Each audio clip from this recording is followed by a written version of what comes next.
Sorry, the video cut out. Talking of conceptual certainty. So conceptual uncertainty, like I said, might be I leave my money to everybody I ever liked. Now, there's a couple of really big problems with that, and the big one is conceptual uncertainty.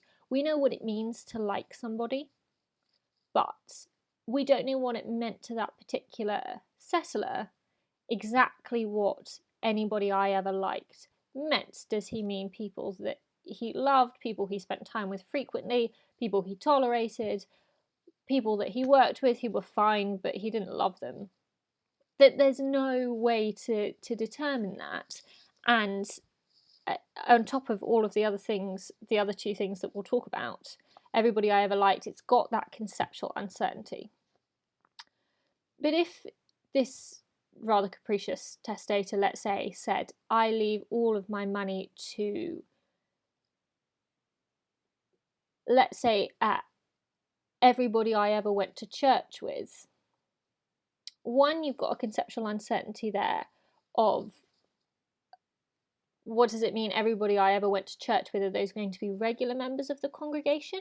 Or are they going to be anybody who ever attended that church? What if they attended church but they tended to miss the days that he was also attending church? So maybe he went to the Sunday service and they went to the Saturday service. So you've got conceptually uncertainty there. You've also got a possibility that if it was a really big church, of unworkability. So we talked about conceptual uncertainty, and then we've got workability. So how easy would it be to determine how many people went to church? So if he says, if instead everybody I went to church with, he says, I leave the money to all of the members of my congregation, then you may have a problem with workability there if it's a particularly large church, or it's maybe a church with a lot of different branches, so it's not just the people who attended church in that building, but people maybe across the city who attended similar churches under the same pastor or the same, the same organization that was running these churches. So you might have workability there. It may not be, if you imagine that, let's say this person lived in Kampala and they said all the members of my congregation, that might be a couple of hundred people, and they might be really difficult to track down if, let's say, there weren't records of who was there, or people moved a lot, or that people didn't necessarily leave their names. So there's a workability issue there, and if you've got a particularly large group of potential beneficiaries, you may have a workability problem. And the other issue is evidential uncertainty. So if you say anybody who worshipped with me, you've got a conceptual uncertainty, and then you've got evidential uncertainty. And sometimes you need to get the distinction correct in your head. Evidential uncertainty is when it's not clear whether something can or can't be proven. Conceptual uncertainty is it's not sure what the test would even be to decide whether or not something could or couldn't be proven. So conceptual uncertainty, you're likely to have a bit of evidential uncertainty, but you can have evidential uncertainty without conceptual uncertainty. So evidential uncertainty might be, there's a case called, I think it's Re-Tuck settlement, and it will be in your textbooks, where they talk about evidential uncertainty and a testator who wouldn't leave their money to somebody if they didn't marry somebody who was Jewish. And there is difficulty there as to what the evidential certainty would be. How do you decide if someone is a member of a particular religion? We know we've got the concepts there, we know what somebody being Jewish means, but it can be really difficult to prove whether or not someone is Jewish. Now, Jewish perhaps is different from other religions because I think Judaism comes through the mother or you convert. But arguably somebody might be culturally Jewish or have left the religion and not really, they might not be following the Torah, but at the same time consider themselves Jewish. So there is some conceptual uncertainty there. There might be some evidential uncertainty. How do you decide if someone's a member of a particular religion? Now, in Re-Tuck settlement, I think they decided that it is possible for evidential uncertainty to be cured by a prescription by the settler as to how any uncertainty would be resolved.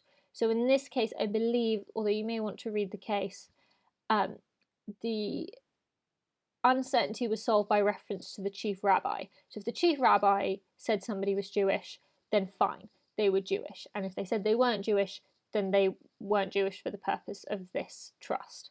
So you can cure evidential uncertainty. That's important.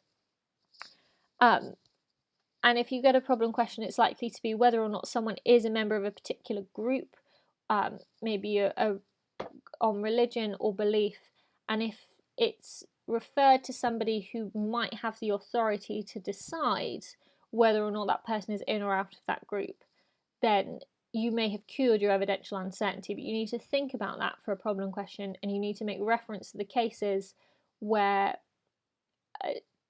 that appointment of somebody who could or could not cure that uncertainty has been made. So we've got conceptual uncertainty, we've got workability, we've got evidential uncertainty. Sometimes you see in textbooks as a fourth one, ascertainability, which I think sometimes comes into workability. But ascertainability is, can you ascertain, can you determine exactly who falls in that group? So evidential uncertainty might be, how can you prove that you're in that group of people who get to benefit? Ascertainability, more like, how can you say what the test would be? It's a little bit like conceptual uncertainty. How could you say whether or not somebody was a member of that particular group? So sometimes you see ascertainability as well. But concentrate on the three. Workability, you might see capriciousness as well within workability. If capriciousness just meaning if it's just totally arbitrary, if there's nothing helpful that the settlers set out, if they say, I want this to go to all, I think the example that they use in the subject guide is all tall students at the University of London. Well, that's just completely arbitrary. One, we don't know what counts as tall to the mind of the settler. Two, the University of London is absolutely enormous and there's people all over the world, so you've got a big workability problem. And ascertainability, how do you say whether or not someone's tall? Is it reference to the average height? Is it reference to the average height for their ethnicity? All those sorts of things.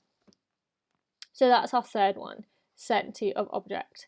And like I said, this is I imagine this is a really popular one for